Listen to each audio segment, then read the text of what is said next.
It's time to eat. What are you hungry for? Sit down and get ready to consume an abundance of fantasy football knowledge from Ross Tucker and Joe Dolan. Feed me now. I'm starving. On the Fantasy Feast Eatin' Podcast. Yeah, let's eat, baby. It is the Fantasy Feast Eatin' Podcast, presented, of course, by DraftKings, who, by the way, DraftKings totally dominates now when it comes to daily fantasy. Just dominates. Awesome. Love it. Love DraftKings. Love social media. I'm at Ross Tucker NFL, Twitter, Instagram, TikTok, and even Facebook. So no matter what social platform you're on, you can follow me there. Hopefully most of the tweets or posts are interesting. A lot of food, beer. Everybody likes those. Maybe not, but you like looking at them. This show is at Ross Tucker Pod, Twitter, Instagram, Facebook. That's where we post like the best 2 or 3 clips of every episode. That's Ross Tucker Football Podcast, Even Money, College Draft. Of course, Andrew Brand's Business of Sports, and here, the Fantasy Feast. YouTube.com/Ross Tucker NFL is where you can watch the show or see those highlight clips. The star of this show is the fantasy gangsta, Joe Dolan, at FG_Dolan. Love me some Joe Dolan. Love me some lessons learned, fantasy lessons learned from the season. I guess, though, before we get into that, Joe, how closely are you monitoring these offensive coordinator hires, and how important are they to really study? And how much of a difference does it make? I'm asking you 3 questions at once. I tell you to never do that. How much of a difference does it make if it's someone that has a track record like Jim Bob Cooter versus someone that doesn't, like Drew Peltzing with the Cardinals? So let's start with number 1. Sure. Like, I prefer, obviously, guys who have a track record. I think you can get yourself completely twisted into a pretzel if you try to get somebody who doesn't have a track record calling plays. And I think one of the big keys here is, like, there's a difference between an offensive coordinator who calls plays and one who doesn't, obviously. You know, for somebody like Eric Bieniemy, who's obviously moving on to Washington to kind of do his own thing, whatever the merits or reasons of that are, which is certainly a topic for the Ross Tucker Football Podcast. Sometimes you have to take a step back a little bit. When it's an offensive coordinator who, again, like in Arizona, where Arizona hired a defensive-minded head coach in Jonathan Gannon, and you know the offensive coordinator is going to call plays, it becomes a much more important hire, especially, though, if that guy doesn't have a track record. I try not to go too nuts. You look into that guy's background, but you have to understand, coaches do adapt themselves to their personnel. So it's not necessarily true that a coach is going to go to a new spot and do the exact same thing. We've already talked on this podcast. It would be foolish to assume that Sean Payton is going to go to Denver and do the same things that he did in New Orleans, because Russell Wilson and Drew Brees are drastically different players. So they're not going to be able to do some of the same things. But then you look at a guy like Kellen Moore, and we've discussed Kellen Moore, his track record. Dak Prescott, generally one of the quarterbacks in the NFL in Kellen Moore's tenure as the offensive coordinator in Dallas, somebody who has averaged some of the longest down the field average depth of target in the NFL. And when you look at that with a guy like Justin Herbert, who has the skill set to fit that kind of offense, and a guy in Justin Herbert who's coming off of a coach in Joe Lombardi, who has a history of having big arm quarterbacks average far fewer depth of target than you typically would see, that's when I start to pique my interest. I try not to wrap myself into a pretzel to break down coaches we don't know a whole lot about. For somebody in Philadelphia now, I don't think Philadelphia's officially made Brian Johnson their offensive coordinator yet. He's going to be. You see the fact that they're probably going to try to keep the same system that they've had in place. So for guys who are promoted internally, maybe some things go a little bit by the wayside. Buffalo's offense didn't operate at the highest potential level, or at least the level we saw under Brian Daboll than it did under Ken Dorsey. But the offense looked similar. So there's all kinds of layers for the offensive coordinators that you break down. For me, trying to twist myself around to say, oh, this guy who's 35 years old and has never called plays in a Pee-wee game, let alone an NFL game, I know exactly what he's going to do. I can't do that. I don't know enough to say that.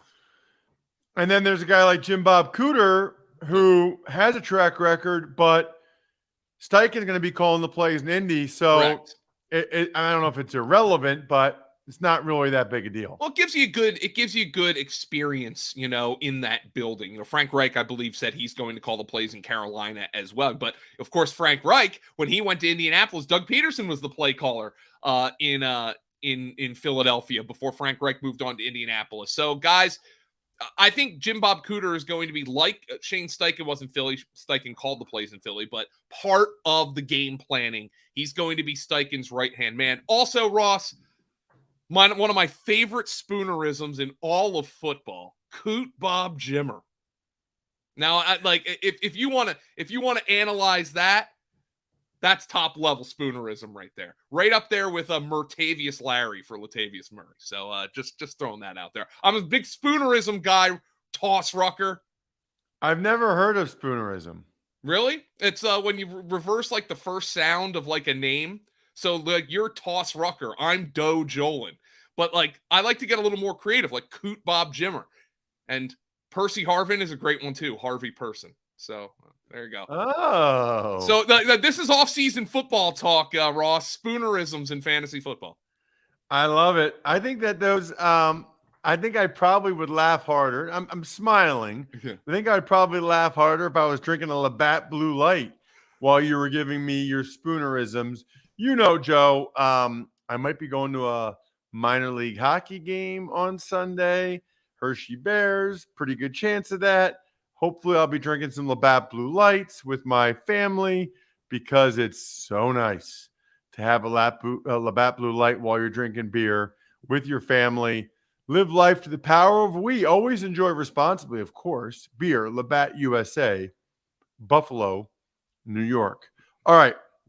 So next week we'll get into some of the lessons that John Hansen, a legend in the industry, learned from this past season. Week after that, we'll probably be able to preview free agency a little bit, which will be fun. In fact, I bet you there will already be some news out about some of the moves that have happened. But let's start with your lessons learned, Joe. I mean, we're constantly learning, we're constantly evolving as fantasy football players, as football watchers. The game is changing. Are there any things that you took away from this year that you already plan to implement next year for one reason or another? So I look at the leaderboard for the running back position, and I look at some of the guys who were the highest scoring players at the position. Now, Austin Eckler, Christian McCaffrey, Derrick Henry, Saquon Barkley, Nick Chubb, all these guys were in the top 6 in scoring, okay? Those guys were all drafted within the first 20, 24 picks of fantasy drafts. So that's not that crazy. But Josh Jacobs was 3rd overall in scoring. Ramondre Stevenson was 8th overall in scoring. Tony Pollard was 9th overall in scoring. Miles Sanders was 15th overall in scoring. And Jacobs and Sanders are two guys I really want to highlight here. David Montgomery was 24th in scoring, okay? And these guys were among running backs who were considered dead zone running backs. These are the running backs who went in best ball drafts, fantasy drafts in general, by the end of the draft season, where they were going in the 6th, 7th, 8th, 9th round of drafts. And people didn't know what to do with them. Nobody wanted to draft them. I'll fully admit that I did not want to touch Josh Jacobs this year. Oh, the Hall of Fame game. He played in the Hall of Fame game. I'd never seen that before from a guy who was as established as Josh Jacobs. Miles Sanders, oh, he didn't score a touchdown and blah, blah, blah. He's going into the final year of his deal, and the Eagles can't wait to get rid of him. When I'm drafting a team this year and wide receivers are going earlier and more often in the early rounds than ever before. When I'm drafting these 6th, 7th round running backs in that range, I need to start saying to myself, especially if it's a veteran guy that people are bored of, not why is everybody ignoring him? Because those reasons are obvious. The reasons were obvious for Josh Jacobs. The reasons were obvious for Miles Sanders, why everybody was ignoring him. I need to start asking myself, what is the best case scenario for this player? And is that going to have a 100% hit rate? Absolutely not. Clyde Edwards-Helaire was being drafted in the same range, and you could have made a similar best case scenario, heck, an even better case scenario for Edwards-Helaire that you could have for Josh Jacobs and Miles Sanders. But what's the difference between Edwards-Helaire, Josh Jacobs, and Miles Sanders? Well, in their careers, Jacobs and Sanders have proven they can play. Now, they've had some ups and downs, but they've certainly had really good moments. So if I'm sitting here 80 picks into a draft, and a guy like Miles Sanders, who's projected to be in a pretty good offense, who has shown in the past that he can do things that translate well to the NFL and translate well to fantasy football, I need to start saying to myself, okay, everybody else is ignoring him. Where can I get an edge by deciding, you know what? This guy has a skill, and I understand why everybody's passing on him. But there's something to be said about somebody playing in a good offense who has proven that he can play in the past, and his cost is completely suppressed. And that is a big lesson to take away. Why, if these guys are falling, we know why they're falling. The reasons are obvious. But what's the flip side? Can I convince myself the other argument? And with Josh Jacobs and Miles Sanders, if you manage to talk yourself into the opposite, you won a lot of money this year playing fantasy football. That's interesting. Gosh, I remember thinking that maybe he was on the outs with the Raiders when he played in the Hall of Fame. Then didn't he lead the NFL in rushing? He got to be. Yeah. When's the last time a guy played in the Hall of Fame game and then led the NFL in rushing? It may be a rookie if a rookie led rushing a number of years ago, but that would require a perfect confluence of circumstances where they're one of the two teams scheduled to play in the Hall of Fame game, you know? So that's the thing I want to ask. You know, even like guys coming off an injury, like a Javonte Williams, who currently carries, I believe, like a 6th round ADP. J.K. Dobbins, you know, Cam Akers, guys like this who are different than Josh Jacobs and Miles Sanders last year. But these guys, these uncertain offenses, you know, Baltimore hired a new offensive coordinator. 6th, 7th round. Okay, what's the best case scenario? I'm not trying to say, oh, you got to go into your best ball drafts and you've got to have J.K. Dobbins on every team. Not saying that. Just saying, try to talk yourself into the best case scenario. And maybe you're going to find an edge that somebody else doesn't have. Interesting. Yeah, you know, it's funny. Take anything else in hindsight, you almost forget where these guys were being drafted. And you think, yeah, Josh Jacobs, yeah, Miles Sanders. And you don't realize, right, whoa, they were not considered real high coming into the year. It's a good point, Joe. What else is fascinating about them, by the way, after Aaron Jones took a $5 million pay cut, is all these guys, Saquon and Jacobs and Miles, they're all going to be free agents. I don't really know how much money they're going to get or where they're going to end up. You know, there might be a scenario here. I think everybody in Philadelphia, for instance, expects Miles Sanders is gone. And, you know, you see that Kenny Gainwell outplayed him in the playoffs. And that's certainly reason to believe that. And Howie Roseman's the kind of guy who I think would be of the school of thought. Hey, we drafted Miles Sanders highly. He gave us 4 pretty solid years of football, but what we're going to do is we're going to spend a 3rd round pick on his replacement, and we're going to keep churning that wheel. But what if Miles Sanders doesn't find the market? What if Josh Jacobs doesn't find the market that he's looking for, and these guys have to settle for a big money 1-year deal?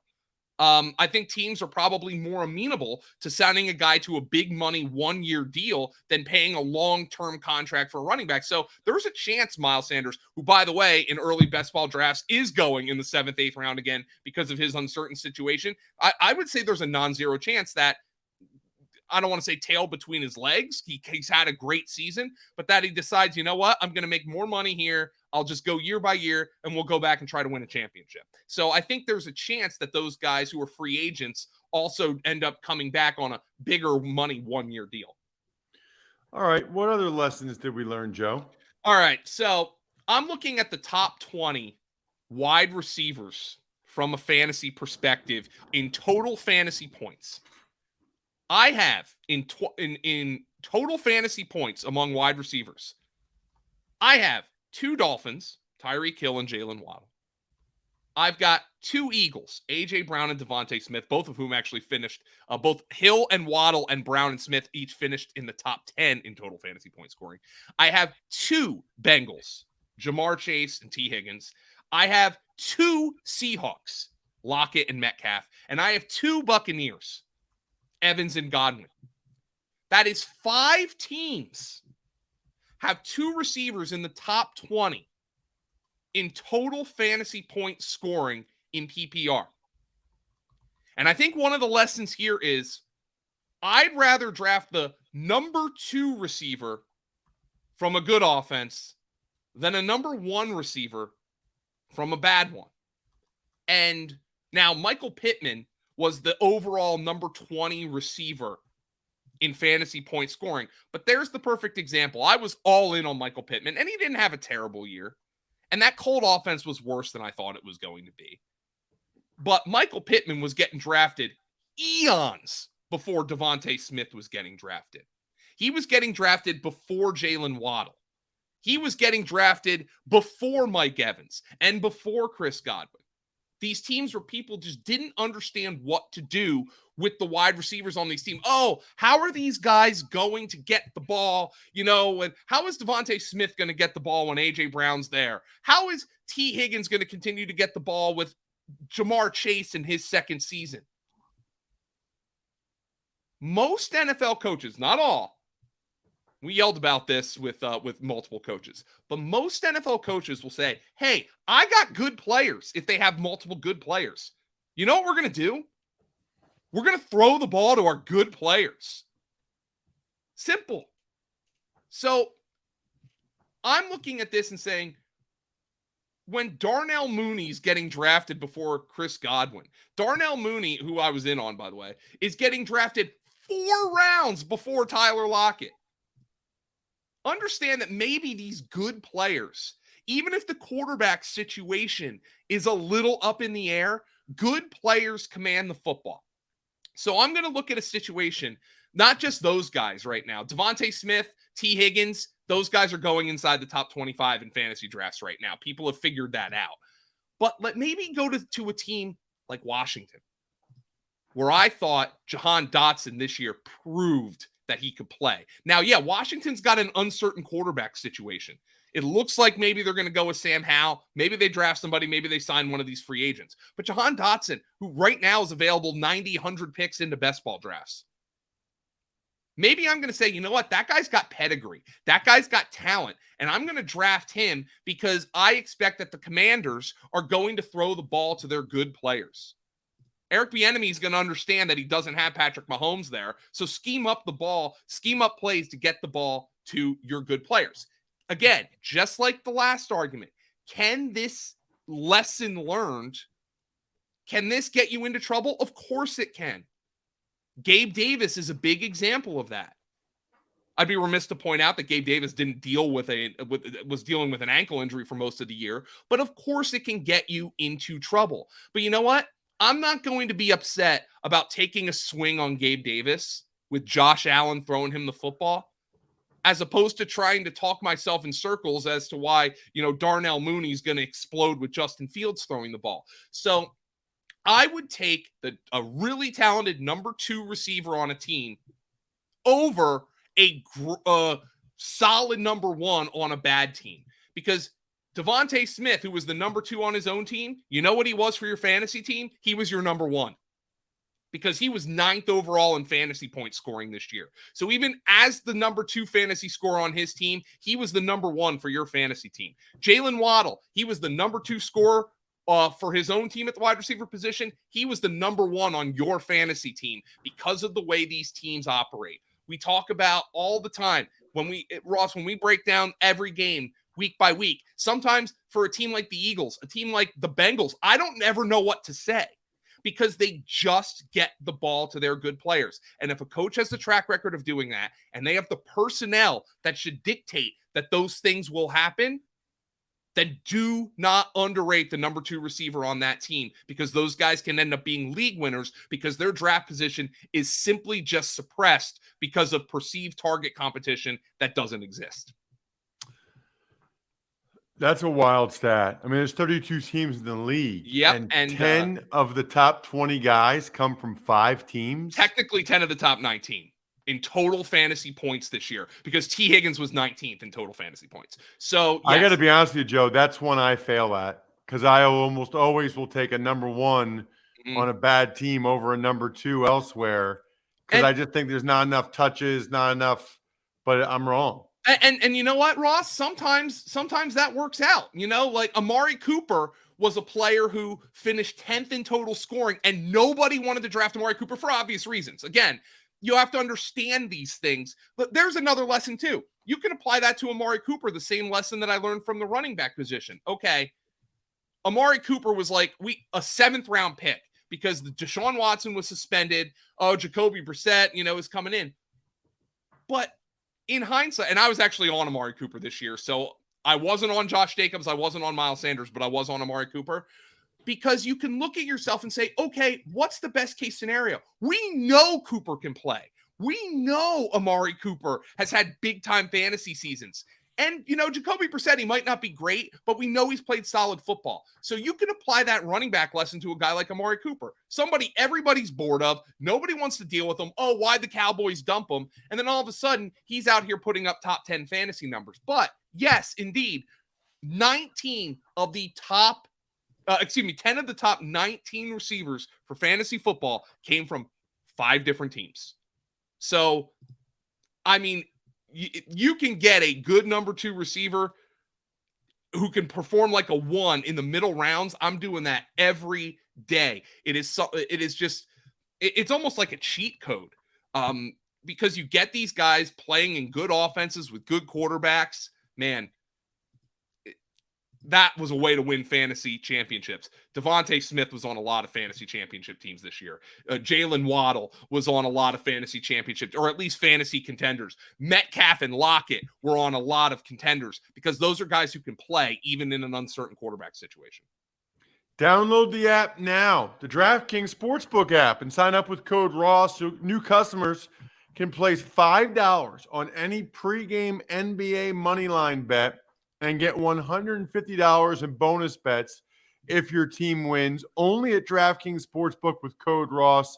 What you probably should do is get that free $150 in bonus bets and then listen to what Fezzik says on the Even Money podcast about betting the XFL, because he's got a better handle on it than do the sports books. All right, do you have one more, Joe? Quarterback is predictable to an extent. The top 4 quarterbacks in fantasy scoring this year were Patrick Mahomes, Josh Allen, Jalen Hurts, and Joe Burrow. What did those guys have in common? They were typically drafted in the first 5 or 6 quarterbacks of your drafts last offseason. But then next was Geno Smith. And if there is an uncertain quarterback situation on a team that has talent at the wide receiver position, Jared Goff comes to mind. Geno Smith comes to mind. To a lesser extent, Trevor Lawrence. Trevor Lawrence had pedigree, but he had a terrible rookie season. I think you can go with a bookend quarterback approach in your best ball drafts. Get one early, and then don't get one until really late. You could have done. Do you know how much? And it makes me sick, but you know how much money you could have won by just doubling up on Geno Smith and Jared Goff in like the 17th and 18th round of your best ball drafts this past offseason? It is a disgusting amount, even if you didn't draft a quarterback early. But the thing is, the entire fantasy market now is going to understand the value of these predictable elite quarterbacks. Jalen Hurts, Josh Allen, Patrick Mahomes, they ain't lasting 50 picks into your drafts this year. So if you want one of those guys, be prepared to invest in them. But there are going to be guys, if there's a quarterback competition out there this year, one of these veterans goes to a different spot. You know, a Gardner Minshew goes to a spot that's got some good receivers. We'll see what happens after free agency. But those guys who people think, oh, he stinks, you know, this is a terrible quarterback situation, those guys can have value, especially if there's great receivers where those guys are. You know, Tyler Lockett, DK Metcalf were 2 of the top 19 overall scoring fantasy wide receivers. They can't do that without the quarterback producing. And that leads me to another layer of this argument. And I want to hearken this to, let's compare Geno Smith this year to somebody like Ben Roethlisberger last year. If you'll remember, Deontay Johnson and Chase Claypool were both in 2021 like top 60, 70 picks in fantasy drafts. Ben Roethlisberger was like quarterback 25. So where is the disconnect? If you see something like that, where there's 2 receivers getting drafted in the first 6 or 7 rounds of a draft, 7 or 8 rounds even, and the quarterback is going off the board, basically sometimes undrafted, something's got to give. Either you're going to be wrong about the wide receivers or you're going to be wrong about the quarterback. Now, Seattle's receivers were a little underrated this year because of the nature of the quarterback position, but DK Metcalf was still a top 50 pick. Tyler Lockett was still like a top 80 pick. So if that's the case, talk yourself into the upside of the quarterback throwing them the football. So that is certainly something that if a receiver is going to produce those top 20 numbers, the quarterback is going to produce numbers as well. So you have to analyze, what's the disconnect? Am I underrating the quarterback or am I overrating the wide receivers? Or, for instance, if there's a quarterback getting drafted early, am I overrating the quarterback or underrating the wide receivers? So there's a little bit of a disconnect there with sometimes with ADP that I think we need to sort out. And I'll be interested to see how boards fall following free agency in the NFL draft, because there is a good chance we're going to have multiple quarterbacks who are being underrated based on the perception of their receivers. Check him out on social media. He is an absolute stud at FG_Dolan. Love those top 3 lessons from 2022 from a fantasy football perspective. Very, very valuable information and insight going into next year. I'm at Ross Tucker NFL. We are at Ross Tucker Pod. You can always check us out, youtube.com/Ross Tucker NFL. Chad Henne was awesome on today's Ross Tucker Football Podcast. We'll have Greg Cosell on the RTFP tomorrow. John Hanson's Fantasy Lessons Learned next week. Then we'll get into free agency. It'll be here before you know it. I'm stuffed. We're done. Thanks for listening to the Fantasy Feast podcast. Make sure to also subscribe to the Ross Tucker Football Podcast, Even Money, Business of Sports, and the College Draft. All available at Apple Podcasts, rosstucker.com, or wherever podcasts can be found.